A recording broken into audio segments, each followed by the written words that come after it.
when you're designing this mission statement, you got to understand the who, you got to understand the what, and oftentimes you have to explain the where. Welcome to the Shweiki Media Expert Webinar Series, where we team up with leading marketing and publishing experts to provide you with tips and best practices to help you grow your business and stay on the cutting edge. Welcome to the show. Hello, everyone. I'm here today with Marcus Sheridan. And a little bit about Marcus. In 2001, and fresh out of college, Marcus stumbled across the first business with two friends and began installing swimming pools.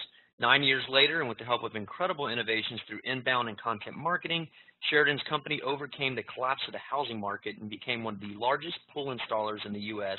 and currently has the most visited swimming pool website in the world, which is riverpoolsandspas.com.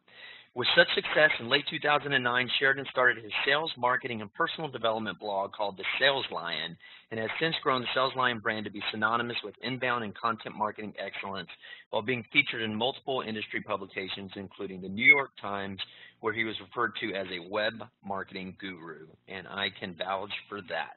And today we are going to be talking about how to create your content marketing mission statement.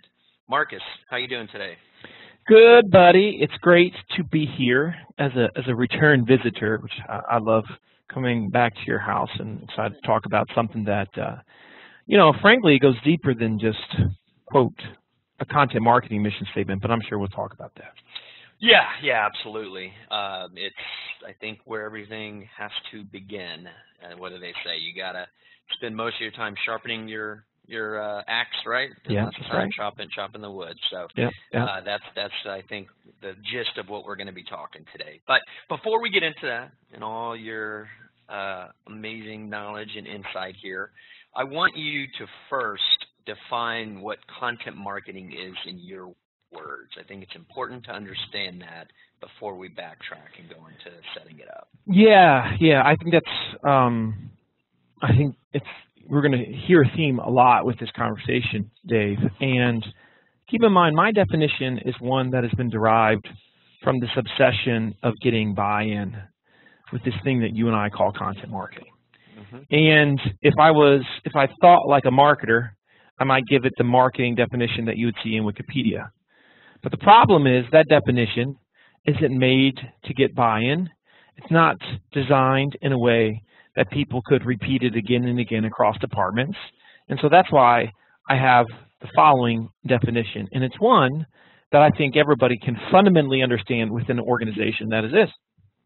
Content marketing is our company's ability to be the best and most helpful teachers in the world at what we do, online and off. Mm-hmm. Yeah. So our company's ability to be the best and most helpful teachers in the world at what we do online and off. I love how you say that, because it's simple and it gets you thinking about the right things. You got, that's what you need to be doing, and the way you phrase it. I guess I've heard you say that in the past, but I forgot. And I didn't know what you were going to say right now, but I've heard various definitions of content marketing and what it is, and sometimes you get too into the, Dude, you get way into the weeds. Now, yeah. Here's the thing, David. Here's the thing. Look at it like this. Okay, so the question is, of course, why that definition, right? So look at it like this. Number one, could you ever see a CEO saying, I want to be the best content marketing company in the world? I don't think CEOs are going to say that. But I could see a CEO saying, I want to be viewed as the foremost teachers in our industry, in our marketplace. I want people, if they have a problem, to think my company's name, right? I can see that. I could see a salesperson saying that. I can see an entire organization getting excited and engaged in the idea that we're all teachers. I say that because I've lived this. But what they won't do is they won't get into the technical jargon that marketers use. And one more point about this, okay? One more point.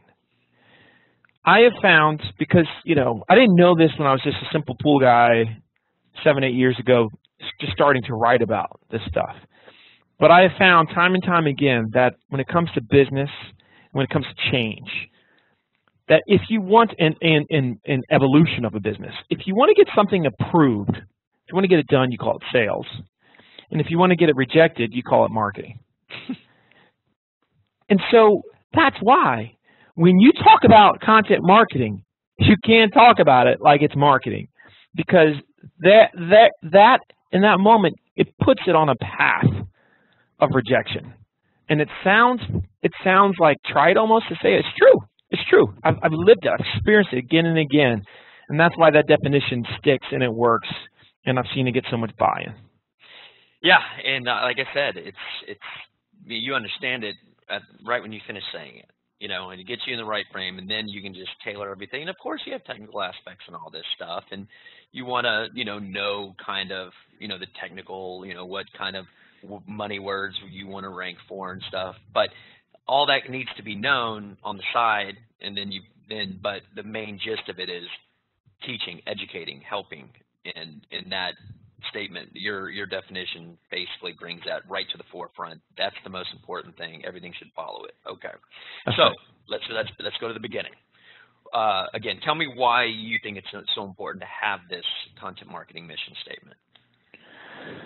Well, the person, the thought leader out there that is most known for this, of course, is Simon Sinek. And he talks about the golden circle, start with why, and how oftentimes, companies, they might understand what they do.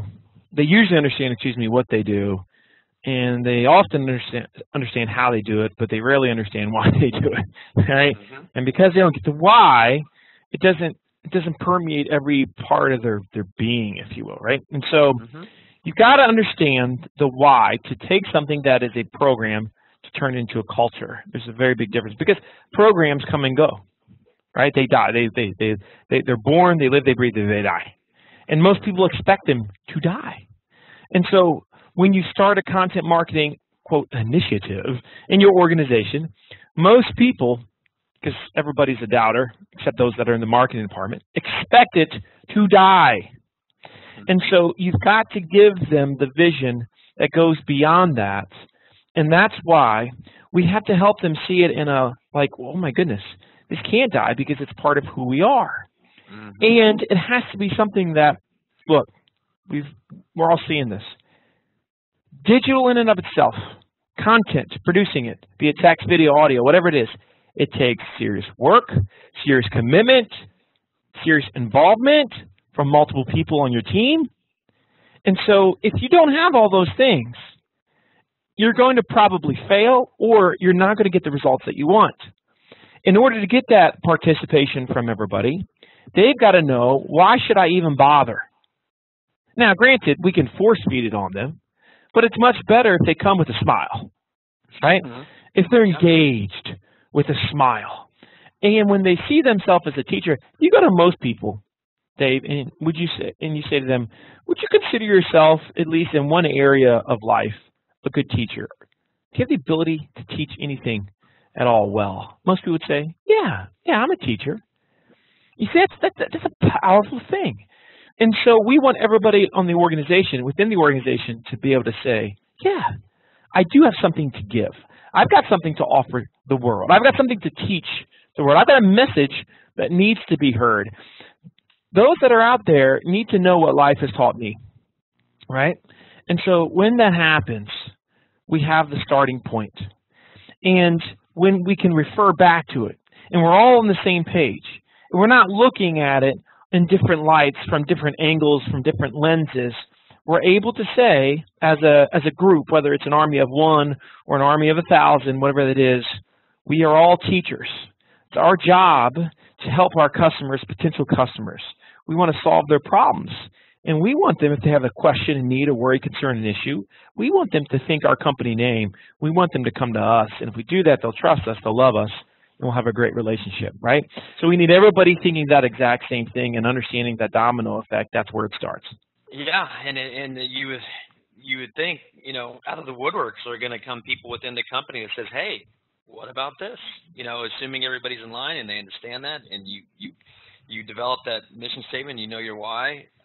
you're going to find people who are like, hey, let's teach them about this or that. So yeah, I mean, get everybody in line. That's the goal here. Well, David, the number one issue in marketing right now, when it comes to digital, okay, is buy-in. That is the number one issue, by far. It's number one email for the whole thing. Like not buying for the first few months, but buying for the first year plus. Yeah, I mean, that's what I've experienced. Yeah, I mean, it's a huge problem. Sales teams are like rolling their eyes if marketing is coming to them asking for help, right? And so buy-in is a major problem. Buy-in is a major problem from leadership. You got all these great marketers out there that want to be creative, that want to exercise their skills, abilities, their art, but they're being stonewalled by people in leadership that are not thinking in the same light. Again, this is a problem. This is a problem. And so how are we going to get them all on the same page? And that's why we have to start somewhere, an agreement. If you go to most organizations right now, okay, and you go to the sales team and you ask them, and let's assume they're doing content marketing, David. If you ask them, what is content marketing, most of them will not be able to give you a very good answer. And in fact, it'll shock you how many people in the organization really fundamentally have no clue what it is. And oftentimes they'll end up saying, yeah, it's something that marketing's doing. They, you know, I don't really know. They blogs or something, right? Like, that's not how you win. That's not, that you can't get amazing results like that, and you're certainly not going to develop a culture that way. Yeah, no, absolutely. So what do you think some of the overall things, you know, a marketer, a company, you know, your team needs to understand about your company, you know, and about your clients before you can create your content marketing mission statement, let alone your plan? Yeah. Well, see, here's the problem with content marketing, okay? The problem is, if you don't believe that you are a teacher, and if you don't believe that giving away information and helping leads to better business and more business, well then, none of this stuff's going to work anyway, right? I mean, it's over. It's over. And so you've got to have that mindset in place. If that mindset's not there, then again, that's the first domino. Everybody's got to say, yes, I want to be a teacher and I want to solve our customers' problems. That's number one. Well, and then you say, well, what are their problems? What are their problems? And so we have to understand what the general problems are.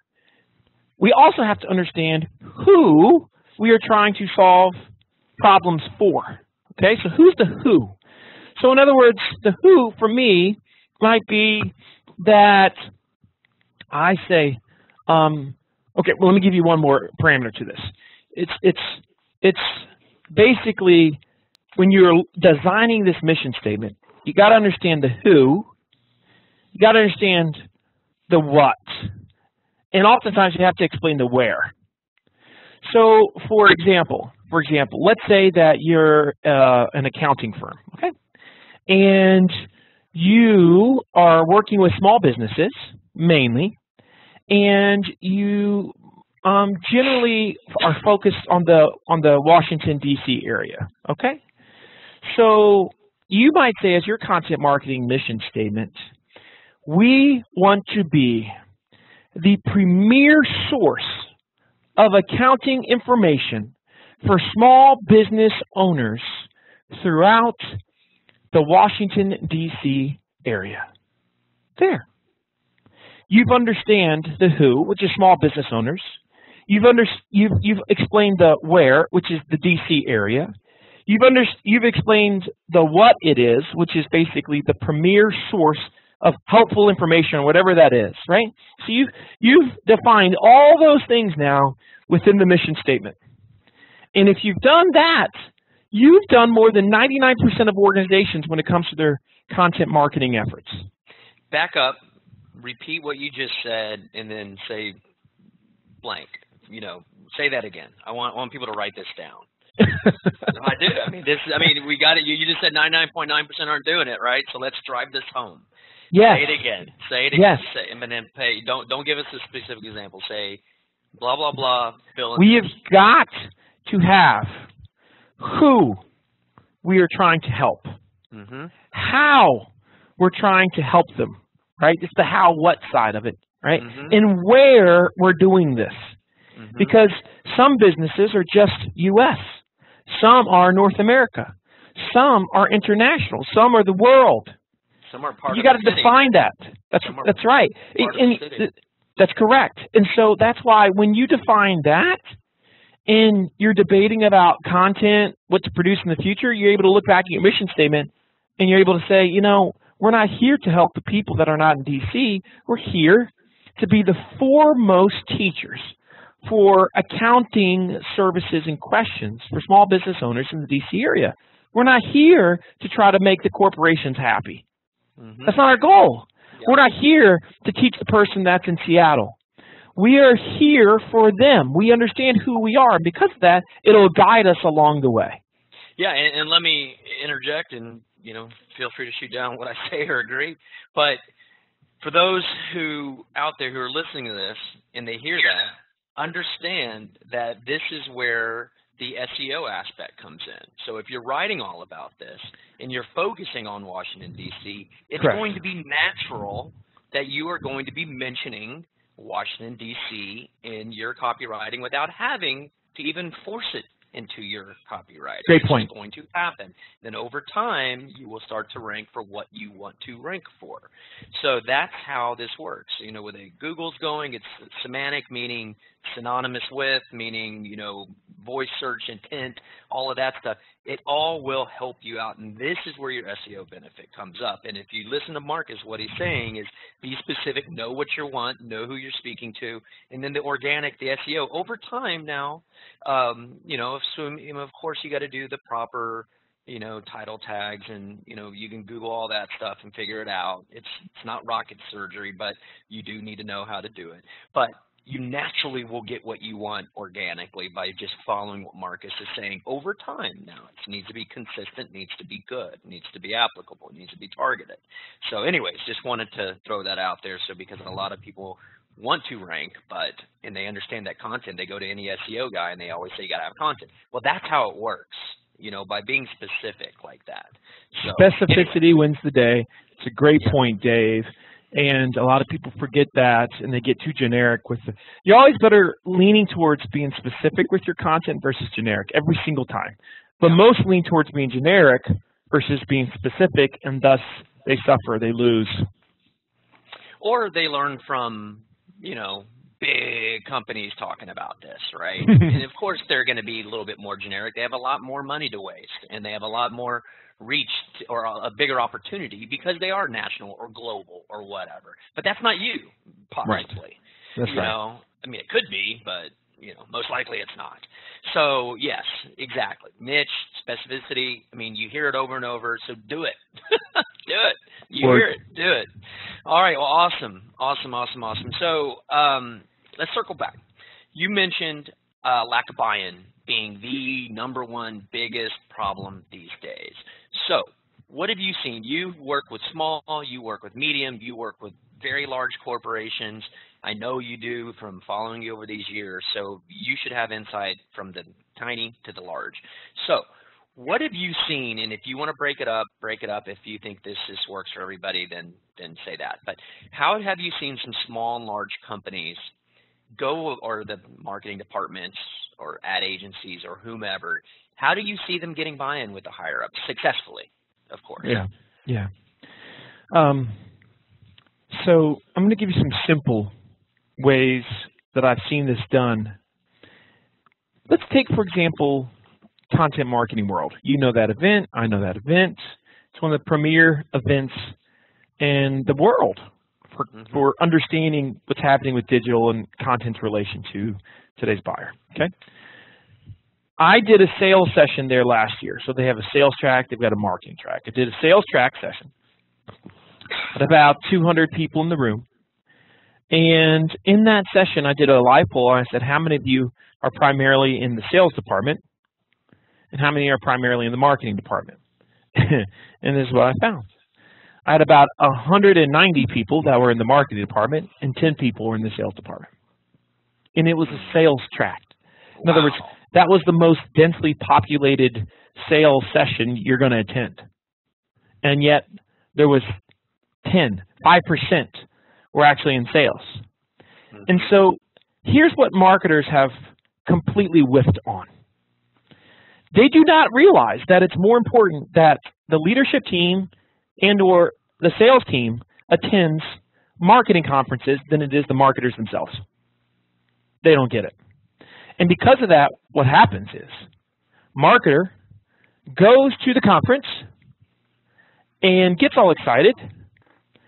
They come back to the office on Monday and somebody rains on their parade because they literally feel like the leader, whoever it was, the manager, they feel like it's their job in that moment to play devil's advocate and to essentially rein them in and bring them back to earth, which is sad, So that's number one. It starts with, when you are going to be educated, are you making sure that those that you need buy-in most are there? Because if you're trying to espouse this to your team, if you're out there, preaching the good word to your organization, the sad thing is you can be a prophet to the world, but nobody's going to listen to you in your hometown. That's facts. And so you might understand how to talk about marketing. That doesn't mean you're going to have success getting buy-in. The majority of the workshops that I do, Dave, or speeches that I give, I'll have a marketer come up to me and say, my CEO is so fired up. They just heard you. They're so passionate, but I got to admit, I'm frustrated because I've been saying this for 3 or 4 or 5 years. And every time, David, I say, I know you have. And it's not because you're not a good communicator. It's because you work within the organization. So that's number one. So you got to bring them to the events, and you can't expect yourself to be the missionary, the converter, if you will. Next thing is you've got to have educational events in-house, some type of catalyst-style event where the department, the organization, depending on the size, everybody gets together and they get on that same page. That's that what, how, why moment. You can't really do this with emails at all. You can't do it with, a 5-minute speech. You got to do it with more, and that's why I think workshops are so imperative. When I do live polls, Dave, and I say to organizations, how many of you kicked off your content marketing efforts with a workshop? All right? Less than 5% of the room will raise their hand. Yeah. And then we wonder why they fail. We wonder why there's buy-in problems. So that's another one. So that's number two. You got to start with some type of catalyst style event, explain the what, the how, and the why. Then number three, you must make this long term. So in other words, there is an awareness that needs to be promoted about how, are we winning? Are we losing? Is this working? Is it not working? Who's doing well? Who's crushing it? What content is getting results? Is it generating revenue and ROI? And so if you're sending out some type of internal reporting system, say it quarterly or whatever that thing is, that's letting them know this is the impact, ladies and gentlemen. Now all of a sudden, everybody has to raise an eyebrow and say, my goodness, this really is working. So those are 3 things that if you want this to work, you got to do them, and don't make the mistake of thinking you can skip them, because otherwise it's going to be difficult. We've been a part of some amazing, amazing case studies with our clients at this point, right? And every single time, the number one factor, by far, Dave, the number one factor that dictates whether we're going to have huge success with a client or not is how engaged is the leadership team, specifically the CEO or somebody within that space. Now, granted, if I'm talking to a corporation with a couple thousand employees, I don't necessarily expect the CEO to be there, but even still, the CEO's got to be aware of that mission. So in these workshops, do you have some good exercises that people can go through to help them get to the point of nailing down, of course, starting with the content marketing mission statement, and then, the plan in general. And on this note, is there like a good set of questions or, that off the top of your head that need to get answered? But again, do you have some advice? Okay, do the workshop. Somebody's like, okay, you know what? I'm doing this the right way. I'm going all the way through. Got this workshop. Okay, now what? Right. Well, help the people there. There's 2 exercises that I do with most organizations that are incredibly effective, right? One of the one of the exercises that we do is this. Have everybody in the room write down a sheet of paper, 1 through 7, and I ask them, I want you to write down the top 7 reasons why somebody would not buy from you, assuming they know you exist. And you have to be specific. In other words, you can't say, well, they don't trust me. No, that's not a specific enough reason. Why don't they trust you, right? So they might say things like, we're too expensive.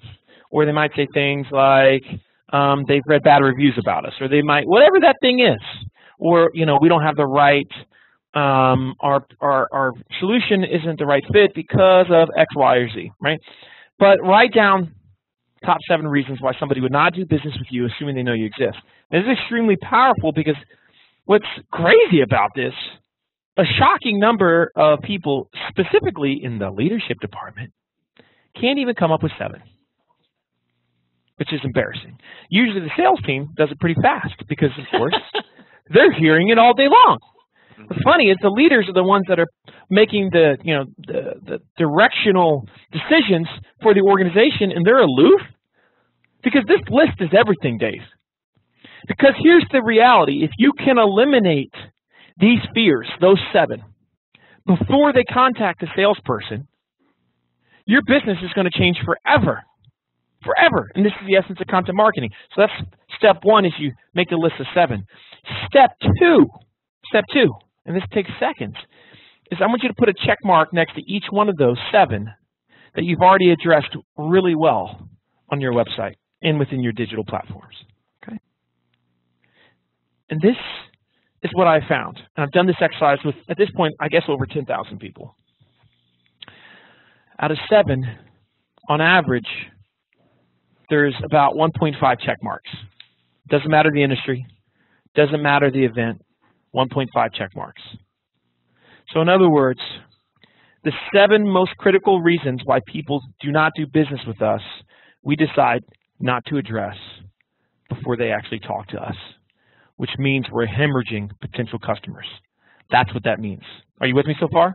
Yeah, absolutely. Okay, that's number 1. That's number 1. Number two, and this is specifically for the sales team. But with the sales team, we say, let's assume that you're given a first presentation for a particular product, all right? Just pick a product or pick a service, but you're given your pitch, right? Your initial sales presentation.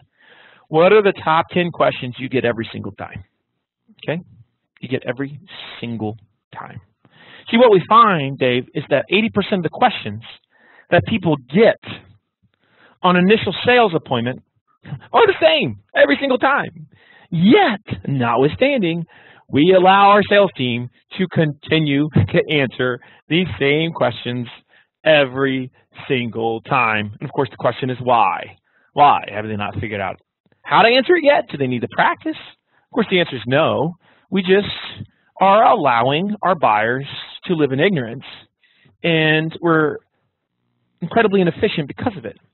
And so what we want to do is once we've identified those, we say, okay, what piece of content can we produce so that as soon as we get this lead, we deliver that piece of content and it will eliminate the 80% of questions they have, assuming they watch it or read it or whatever that thing is. So, for example, whenever we do a video initiative with a client, the first video we produce, Dave, is what we call the 80% video. And the 80% video is the video that answers those 80% of questions that are always the same on the first sales appointment that we send out as soon as the lead is in the funnel, like immediately. Immediately. Am I making sense? Yeah, you are. How long is that video? I mean, does it matter how long it is? Well, that video can be a little bit longer because, you know, if there's 10 questions that it's addressing, it can be a little bit longer. So it's not unusual for it to be 5 to 10 minutes long. Sometimes it's longer than that. And I'm okay with that. Again? When does this happen again? In your experience? Yeah, we want them, the 80% video should be sent out the second the lead comes into the system. Wow. Okay, not after a salesperson's talked to somebody, like somebody in no. the lead comes into your form. Totally not. Totally not. So there's a lot of reasons for that, Dave. Number one, email that is instead of a thank you email, we'll contact you in 24 to 48 hours. Well, think about it. Think about it. No, Dave. No. Yeah. If you think about it, it's like, okay, if you're waiting for the salesperson to talk to them, well, then it defeats the purpose. The idea is that salespeople sell, not teach. Right now, they spend too much time in the, quote, sales appointment teaching. And the reason for that is because they're answering the 80% over and over again. Marketing's job, in conjunction with sales, marketing's job is to eliminate the teaching that sales has to do so that they can do what they do best, which is sell. And so this is why we want to strive to eliminate the 80% before we've ever talked with the person face to face. And if we do this the right way, if that video has come from the organization, maybe even the salesperson, Dave, now, before they have officially talked, the prospect has met the salesperson because they have heard their voice, they have seen their face, they've listened to their teachings, and they've developed a relationship before the first handshake. If we as sales organizations are meeting our customers for the first time when we shake their hand, we have failed. Because they should feel like they already know us, they know our voice, they know our face, they're calling us by first name. That's how this needs to work. And let me give you one really quick example of it, Dave. Okay? For years when I was a pool guy, for years, I would knock on the door because I had a sales appointment, 5 o'clock at night.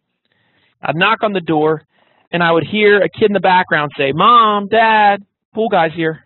Heard that for years. Yeah, kids were excited. Pool guy's there, right? They're excited to get their pool. Once we started doing the 80% video, everything changed. And eventually I started to hear, "Mom, Dad, the guy on the video is here." Huh. And eventually, Dave, that turned to the most powerful statement of the three, which was, "Mom, Dad, Marcus, the pool guy, is here." And when a kid says that, I know I am walking into a family that is going to buy a pool that night. Yeah. So these are salespeople videos, not a company. These are individual. Get the salespeople on camera. They each in a perfect world, the salespersons, especially depending on the size of the organization, this varies. But in a perfect world, the salespeople are the ones that are doing these videos because we need to establish a relationship with the sales team before the first sales meeting. It's very critical. Mm-hmm. Mm-hmm. Yeah, this is a great piece here, Marcus. It's the first I've heard of it. I mean, you might have spoken about it, ad nauseum. I just have missed it.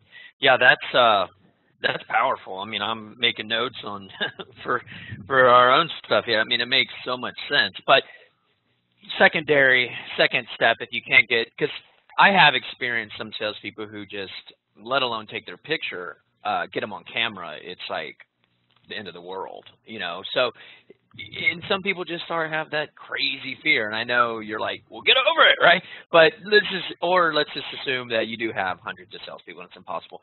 Is the next step, the next best thing is to just have the marketing person answer 80% of the questions. Or I will usually then get the sales manager. Sales manager, okay. Yes, because I want somebody within the sales organization doing it because fundamentally they're supposed to be the expert anyway. Okay. Okay, very cool. Awesome, man. That is so cool. I'm stoked about that pointer right there. That's awesome.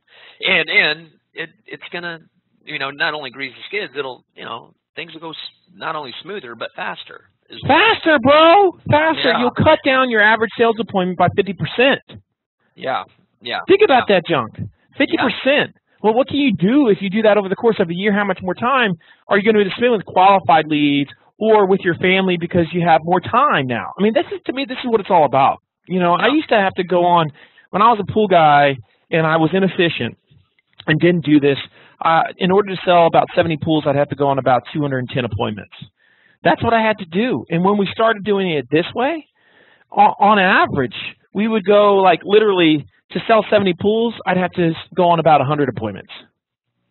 Yeah, I'm surprised you even had to do that. Yeah, you know who else it's faster for? The buyer. And they're busy too. They have jobs. That's the thing. They like it. I mean, Yeah. it's now somebody that's listening to this right now might say, well, I mean, most buyers, they're not going to take the time to do that. Not true. At all. At all. The reason why they wouldn't do it is because, again, you didn't explain it, you didn't message it well, right? So let's say that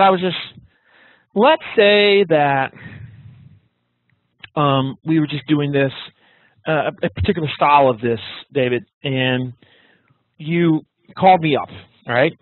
And you said, hey, you know, can you come out to my house and give me a quote for this, right? And I would say, sure, David. Now, but I need to get you to do this content, right? I need to get you to do it. So I need to give you the incentive to do it. And let's say I explain to you, okay, so in order for you to have a great experience, in order to help you to not make any mistakes, and so that we make the best use of our time, then I want you to go ahead and review these things before I come out to your house on Friday, or before I meet with you at your office on Friday. And you say yes. Now let's say you say no. At that point in time, I have a choice to make, but I can say, look, I understand your time is valuable, but this is the exact reason I'm asking you to do this. See, number one, I don't want you to waste your time. We might not be the best solution for you. By watching this, you're going to clearly know if we're a good or not a good fit for your situation, which, by the way, no salespeople almost ever say that. When you say it that way, it immediately makes a person say, wow, this guy, this gal, totally different. Love how they roll. Love how they think. They're more interested in finding the right fit versus selling me something. That's the essence of great content marketing anyway. It goes back to your mission statement, be the best teachers in the world. It's a pull versus push, right? Yes, that's exactly right. And so if you message this the right way, the point is, the majority, many, will absolutely do that thing that you asked them to do. You will save a lot of time, and you're going to start to see a dramatically higher quality first sales appointment. It's great when you go on that first sales appointment and they're finishing your lines. They're saying, yeah, I read that. I remember seeing that. Yeah, you already explained that. That's awesome, man. Yeah. It is awesome. Yeah, no, I hear you, man. I hear you. For the sake of time here, I know we're running a little bit short. I'd love for you to, if you can, if you don't have these off the top of your head, then we'll move on. But let's put some real world examples out there. What are some of your most favorite content marketing mission statements that you've seen where companies have just nailed it? Oh, dude, yeah, this is, I don't have a bunch. One that really impressed me recently that I just stumbled across was Jay Baer's for Convince and Convert. And I don't want to jack it up too much, but he said we want to be the premier marketing go-to information hub for large businesses and corporations in North America. Yeah, I actually have it written down here, Marcus, if you want me to read it. Read that one. I jacked it up. You obviously jacked it up, but go ahead and read it. Because it aligns with what we just said. It's weird. I don't know how we happen to be picking the same one. I guess when I was doing my research, it came in. Yeah, it is, we will become North America's most trusted source of digital marketing and online customer service advice and counsel. Very specific. Yes. Yeah. And I mean, they get it. They get it. They understand the where. The only thing they don't do is the who, but if they did a who, it would literally be for the corporation because Jay doesn't work with small businesses. He doesn't work with mom and pops. That's why North America is. He works with bigger brands that, and that's who he's going after. He knows who he is. That's why if you're a mom and pop, you're not going to probably get a lot out of Convince and Convert.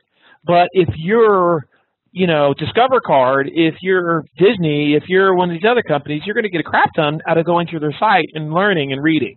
Yeah. Yeah, let me read the other one. I actually just wrote down two. One was Convince and Convert, just randomly happened to be the same one you brought up. And the other one was for Ripper Pools and Spas. And that one is, we want, and I know you probably didn't want to say your own, so I'll say it for you. We want to be the best and most helpful teachers in the world when it comes to buying and owning an in-ground swimming pool.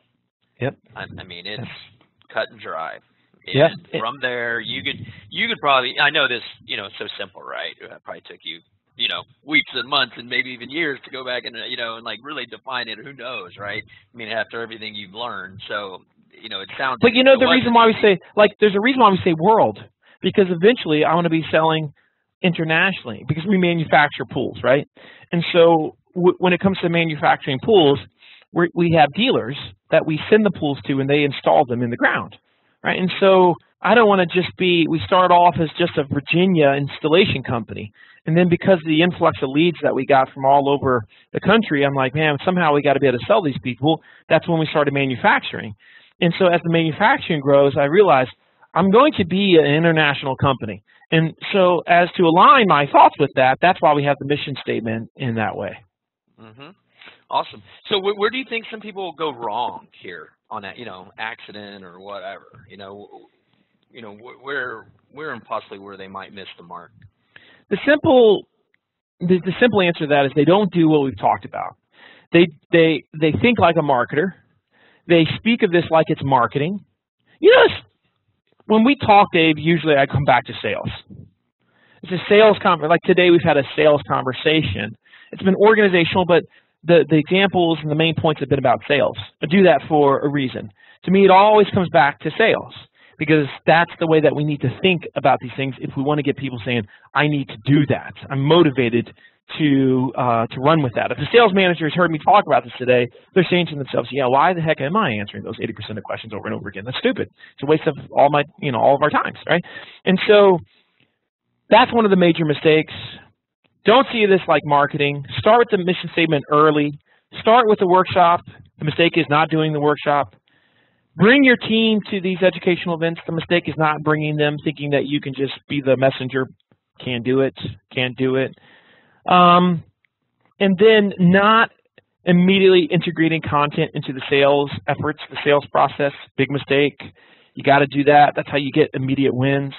To get the whole traffic, leads, and sales part of content marketing, that usually takes more time. But to get immediate wins from trust, from moving people in and out of the funnel faster, to increasing closing rates while decreasing sales cycles, that can be done immediately if we're integrating content into the sales process. Most never do that. And your current customers, right? Immediately, totally. At least start building up cloud there. Building that retention, those better, good vibes with them. Totally. Exactly. And I promise you that people are calling on them. And that's where people, they look at leads, they look at all this stuff, but all those other things are a big part of this, and they're the earlier victories. So I'm glad you brought those up because those are very important. Well, I was going to ask you for any parting thoughts, but you've recapped everything marvelously. Greatly appreciate your time. Actually, this weekend I'm doing video shoots for our company and for one other company we serve, and I have just added a couple videos to my to-do list. So sweet. On a personal level. How can people continue to learn from you? Yeah, you can always just, if you got questions, email me, Marcus, just marcus@thesalesline.com is fine. Check out the website. At the Sales Line. Most importantly, make sure you get the book. If you haven't gotten the book yet, They Ask You Answer. It's on Amazon, Barnes & Noble. Mashable called it the #1 marketing book to read in 2017, so hopefully everybody will check that out. Nice. And it's Marcus with a U. M-A-R-C-U-S. Yes. All right. Thank you, sir. Until next time, I'm already looking forward to it. Yeah, Dave. That was great, man. Thank you, buddy.